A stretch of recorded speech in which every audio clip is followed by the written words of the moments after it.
麗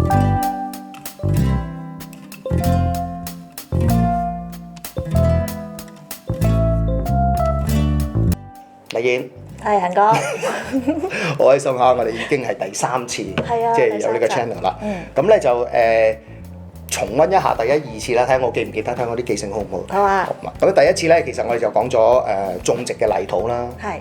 咁另外咧就亦都講咗係有關乎種子種植啦。係。係嘛？咁另外一次咧，我記得咧就講點樣去第2種嘅種植方法啦，就係可以扦插啦。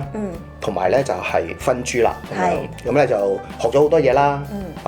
咁咧同埋咧，你俾我嘅嘢，我而家好好栽培緊啦。係啊，係啊，開心啊！我希望可以有成果，第時咧可以喺呢個 channel 裏邊咧再分享俾大家知。好啊。咁咧就同埋咧，我發覺上2次咧都令我明白一樣嘢，就係種植咧其實對小朋友啦，對老人家啦。譬如上次我記得有個例子就係原來將一粒種子細細嘅咁放落泥土裡面。咁然後教佢點樣去種咧，咁其實對佢嘅肌肉啊，甚至對佢嘅心智啊，都係有幫助。係啊，同埋可以訓練佢嘅專注力咯。冇錯冇錯。咁所以咧，其實種植係好好嘅，我諗係老有含義啦。再加上靚嘅製成品咧，我相信連男士女士都好歡喜。係，一定會。冇錯。咁咧就我記得咧，我上次就問過你關於啲聖經問題啦，係關乎植物嘅。仲記唔記得我問你咧，聖經中出現最多嘅嗰種植物係咩啊？麥子。冇錯，就係啦，係麥子啦。咁啊有成聖經記載嘅物種有成植物咧有成超過240種啦。咁而麥子係出現最多嘅，已經得70次以上嘅。咁樣咯。咁而麥子可以話係代表住生命啦。咁而主自己亦都用麥子嚟代表自己嘅。咁好啦，今日問你第2個問題啦。咁你知唔知第2種多嘅植物係咩？百合。又係百合，你真係鍾情於百合啊！對唔住啊，對唔住，唔係百合嚇。咁咧就係咩咧？話俾你知好唔好啊？好啊。就係橄欖樹啦，或者橄欖啦呢樣嘢啦。哦。係佢應該接近100次嘅出現咗，90幾次應該有。咁而橄欖喺聖經嗰個意義好重大嘅，其實係好多方面嘅意思。神咧係透過橄欖向我哋表達嘅。咁如果我問你啦，咁橄欖你又諗起乜嘢咧？橄欖油。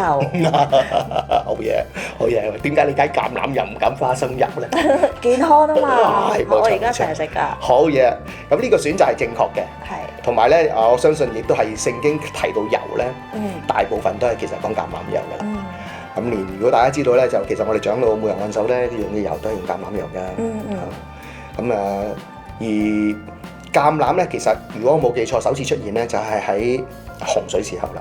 哦，係啊。係啊，咁你記唔記得就係差唔多洪水退嘅時候咧，咁挪亞咧就放咗白鴿出去啦。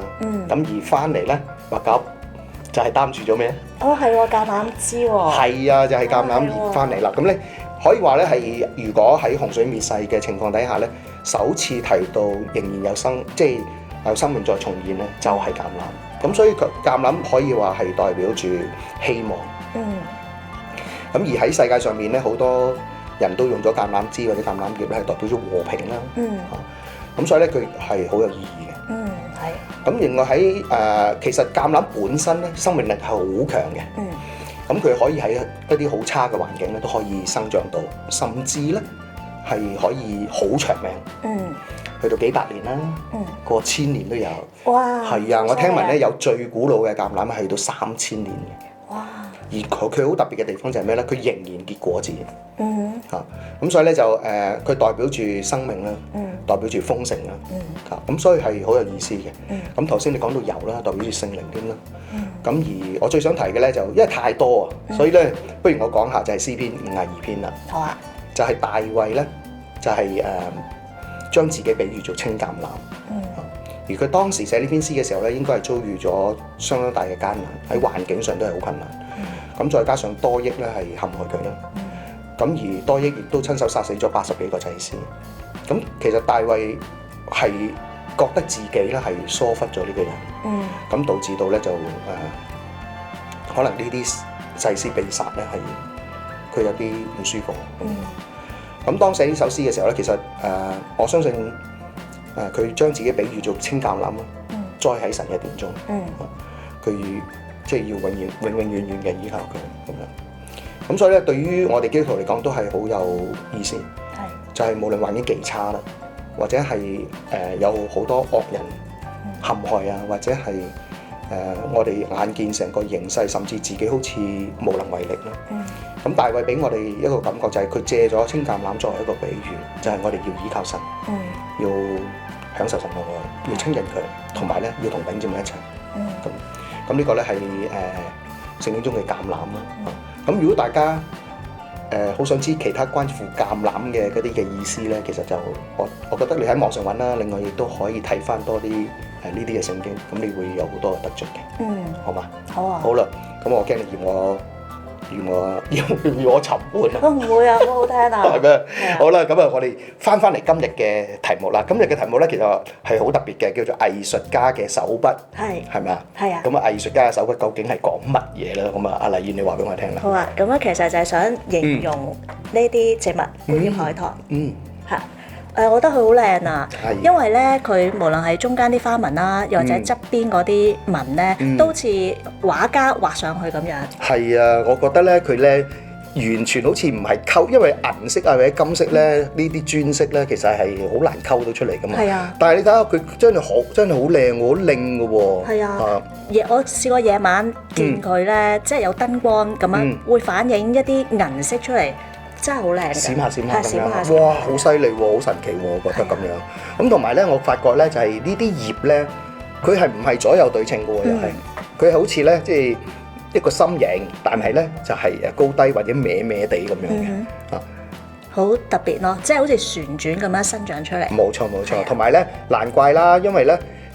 有啲人咧就形容中國嘅地圖咧，就係海棠葉嘅地圖嚟嘅。哦，係喎，你咁講我先覺喎。係啊，所以咧我估同中國都有啲拉能嘅，應該係有啲拉能。咁好啦，佢其實呢種海棠係咪都會開花咧？會開花。咁其實呢一盆植物咧，呢一盆觀葉海棠佢開過花㗎。係啊。係啊。係咩色㗎？粉紅色，好細朵。哦，咁好啦，嗱呢啲嘅海棠同我哋以前咧見過。我見過啲花咧，海棠嘅花好大朵嘅，嗰啲係嗰啲秋海棠啦，應該可能係比較大嘅。咁呢一種係有咩分別咧？同嗰啲應該係兩種應該係同一種，都係屬於海棠類，但係應該係呢個係叫做觀葉海棠，應該係另一種咯。OK，即係話主要係睇葉嘅，係啦，就唔係睇花嘅，主要係佢係啲葉仲靚過啲花嘅。哦，咁樣嘅，咁所以。換句説話嚟講咧，如果係嗰啲咩牡丹雖好啊，仍需綠葉扶持咧，就呢句話行唔通啦。係啦，唔啱佢用㗎啦。唔啱佢用，應該睇葉仲精彩啲。係啊。哦，咁所以有時都係嘅，即係唔係一定要做花嘅，好似我哋呢啲做葉嘅都得嘅。不過我都中意做花。好，咁其實佢仲有咩特性咧？如果海棠嘅話，要照顧佢嘅話咧，咁就佢可以係喺陰嘅地方都可以生長嘅。係啦，同埋咧需要2-3日啦，就淋少少水，因為佢中意高濕嘅。高濕嘅。好啦，咁其實如果佢要培植嘅話咧，譬如我都好中意啦。咁上次你就送咗啲俾我啦。咁啊，我而家做緊啦，正希望可以成功啦。咁我想問啦，咁呢啲又可以點樣繁殖佢咧？佢繁殖方法好特別㗎。係。係啊。係。咁咧就要剪一塊葉出嚟。係。跟住要特別咁樣去處理。好啦，不如你示範俾我睇下，究竟點樣能夠令一塊葉都可以生出咁大盤嘅海棠好嘛？好啊，咁你揀一塊葉啊。哎呀，係咪要揀啲比較靚啲㗎？係啊，係啦，靚啲啊，強壯啲啊。係，好啊，咁咧就好難揀嘅其實。我驚我揀咗之後咧，會唔會影響佢個外形咧？少少啦，不過你諗到第時會有另一棵好靚嘅植物生。你覺得呢塊得唔得？因為又唔會太過。好啊，好啊。好嘛，用呢個啊。好啊。點樣咧？將佢切出嚟先啦。就喺個尾嗰度。係啦。咁我哋咧就唔要呢一個。我條框唔愛嘅。咁樣。然之後咧，會用 cutter 啦，喺嗰啲葉脈嗰度咧，界嚇咁就得㗎啦。係啊，令佢有一啲傷口。我以為係界晒成塊出嚟喎。呢個係第一步啫。係啦，第一種係其實有2個方法嘅。我而家係第一種方法咯。係。咁喺葉嗰度界啦。係。令佢有傷口啦。係。跟住咧就可以將佢咧平鋪喺濕咗嘅泥土上面，咁因為咧個傷口要同泥土咧要緊密啲接觸啊，所以咧就要用啲石仔咧擲住佢啦。哦，但係又唔好用啲泥土冚住佢。唔好啊，係啊，因為遲啲咧就會有啲幼苗喺個傷口度生出嚟噶啦。吓，咁神奇？係啊，好得意㗎佢繁殖方法。同上次我哋譬如扦插咧，又係啦，即係話喺啲傷口嗰度剪啦，記得喺個氣根嗰個位嗰度咁啊。上次嚟講，咁又喺個傷口嗰度可以生到啲根。係啦。而呢一度咧，亦都唔係喺嗰個氣根嗰個位啦，而係個葉脈嗰度位。哇！即係周圍都有生命喎，真係。係啊。哇！犀利啊！神嘅設計好得意咯。好奇妙，好奇妙。係啊，咁就我跟住再噴啲水。係啦，噴多啲水，因為需要高濕嘅。係。然之後咧，用啲保鮮紙包住佢。哦，點解？保濕，因為保濕係啦。咁大概1個半月之後咧，就可以有幼苗生出嚟㗎啦。同埋同普通我哋培植幼苗一樣，係唔需要曬太陽。唔需要曬太陽。係啦。同埋可能隔一個禮拜或者2個禮拜之後咧，打開去睇下夠唔夠水咯。唔夠水就再噴濕佢。係。咁通常就會1-2個禮拜之後會有啲小嘅幼苗出現。可能要1個月。1個月嘅。係啊，要耐心啲去。耐心啲 ，OK。係啊。咁如果小朋友都要教佢耐性啦。係啊。咁同埋唔好成日揭開佢，會唔會咧？係啊，因為佢需要保濕嘅。係啊。咁同埋如果係咁，要教啲老人家同埋小朋友咧，就係經常要留意佢嘅狀況係點啦。唔夠濕度啊，就要俾翻啲佢啊，咁樣都適合小朋友種，因為好簡單啫。係啊。但係用 cutter 就要小心啲啦。係啦。咁如果譬如出幼苗嘅狀態係點樣嘅咧？就係呢一種啦。係啊。咁其實呢個係用另一種方法去繁殖㗎，就係將成塊葉將佢剪做譬如3-4塊，跟住咧直接將佢插喺泥入邊就得啦。嗱，我而家見到咧就係呢一度咧嗰塊葉嘅尖嗰個位啦，好明顯就係咁就剪咗出嚟，然後就直插落去，係啦，係咪啊？咁就掂到啲泥土就得㗎啦，係啦，而又固定到佢企喺樹，係啦。然後咧你就會發覺好奇妙啊，真係好奇妙，就喺佢嘅側邊嗰度咧，就生咗啲小樹葉喺度，好得意啊！我覺得。就係佢嘅幼苗啦。哦，同埋咧，佢個葉嘅形咧係唔同佢原先插落去嗰個形嘅喎。係啊，少少唔同啦，即係好似 BB 仔同大人都有啲唔同啦。好特別，好特別。係啊，咁呢個都係需要噴濕佢，跟住用保鮮紙包住佢咯。係。同樣等可能1個月多啲，就會有呢啲成果㗎啦。呢一種就係平放嘅。係啦。呢一種咧就豎起佢，插喺啲泥土入邊。係啊。都一樣會出到咁嘅幼苗。冇錯啦。係嘛？同埋我覺得咧，好感動㗎。係。因為見到佢其實已經支離破碎。冇錯。但係原來佢都可以有新嘅生命生出嚟咯。係喎，嗱，其實咧我見到咧，起碼都有成3塊喺呢度啦。即係話你剪成3份都可以培養出即係小嘅幼苗出嚟。係啊。哇，好奇妙，好奇妙。好奇妙啊！即係我都諗起一節聖經啦，喺創世記第50章嗰度，佢講到即係雖然我哋會有苦難，但係其實神唔係故意俾我哋苦難嘅。佢嘅意思原係好嘅。好多謝你咁樣分享啦。咁我都會更加明白咧，就係其實唔需要擔心環境差啦，或者係甚至可能自己會有一啲嘅受傷啦咁都係可以咧，按住主嘅心意咧係幫到人嘅。係啊，我哋要相信神嘅意思真係好。冇錯。咁我又見到呢一度呢一棵咧，都係海棠嚟嘅。係啊。咁呢一棵咧，我有啲傷心啊。點解咧？佢咧可能太老啦。係。咁所以咧，佢慢慢枯緊。哦。但係我哋會見到咧，原來觀葉海棠老咗嘅時候咧，啲莖係好粗㗎咯。係。可能有少少係木質化。明白。木質化嘅意思即係話佢已經老。係啦。就唔關個環境事啦。係啦。係咪啊？明白。咁不過亦都係學到另一樣嘢嘅，就係生命會有循環咯。即係會有經歷生老死咁樣。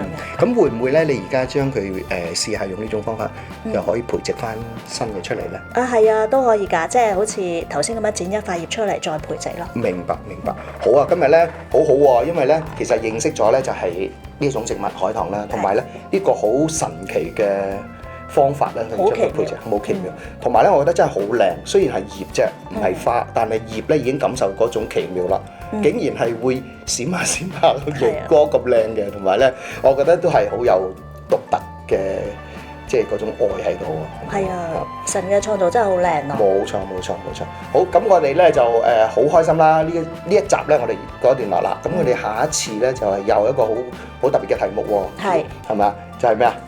一切有定期咁樣咯。咁咧就希望大家都繼續留意啦，同埋咧留意我哋嘅 channel 啦。咁如果你訂閱嘅話咧，我哋就更加開心啦。同埋記得 like 埋佢。係啦。咁同埋咧就如果有個鐘仔你可以撳埋咧，咁就可以咧係隨時收到我哋嘅消息啦。咁你就知道我哋新一輯咧又再發布出嚟㗎啦。好啦，下次再見咯噃。好啊。OK，拜拜。